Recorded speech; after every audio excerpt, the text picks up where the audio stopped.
नमस्कार दोस्तों, स्वागत है आपका हमारे YouTube चैनल द अर्थ में। दोस्तों आज बात करते हैं महाजनपदों के बारे में। दोस्तों महाजनपद क्या थे, पहले इस बारे में बात कर लेते हैं। दोस्तों 6वीं शताब्दी ईसा पूर्व के दौरान कई बड़े बड़े और शक्तिशाली स्वतंत्र राज्य हैं वे स्थापित किए गए थे। उत्तर भारत में इन राज्यों को महाजनपद के रूप में जाना गया।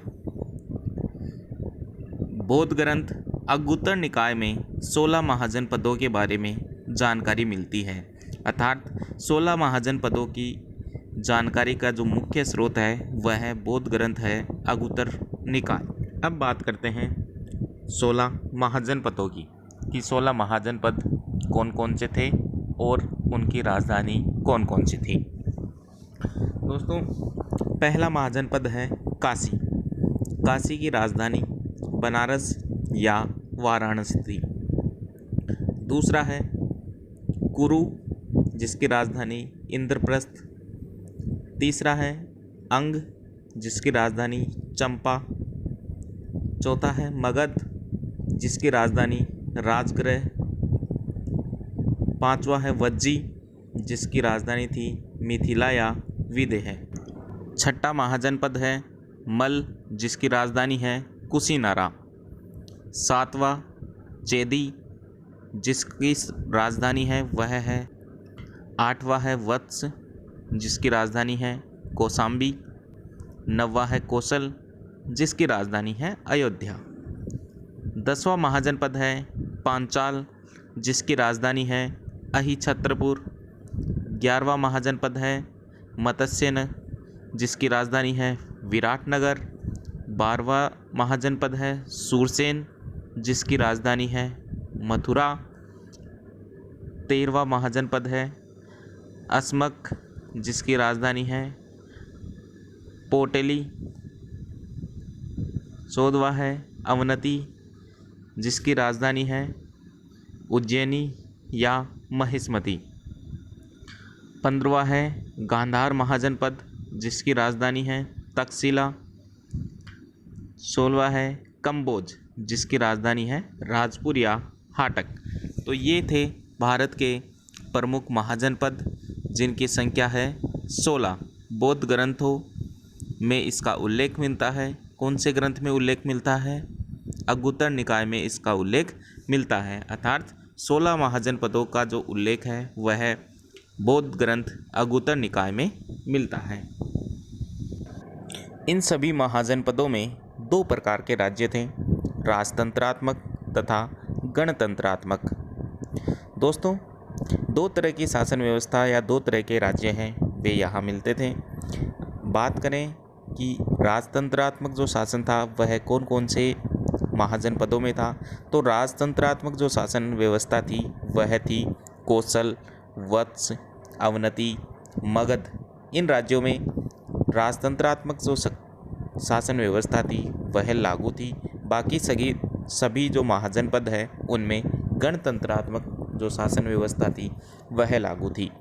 अगर पूछ लिया जाए कि कौन से शक्तिशाली महाजनपद थे, तो सबसे शक्तिशाली महाजनपदों में कौशल, वत्स, अवनति तथा मगध यानी कि जो राजतंत्रात्मक जो शासन व्यवस्था थी वही जो महाजनपद थे वे शक्तिशाली महाजनपदों की श्रेणी में शामिल किए गए थे।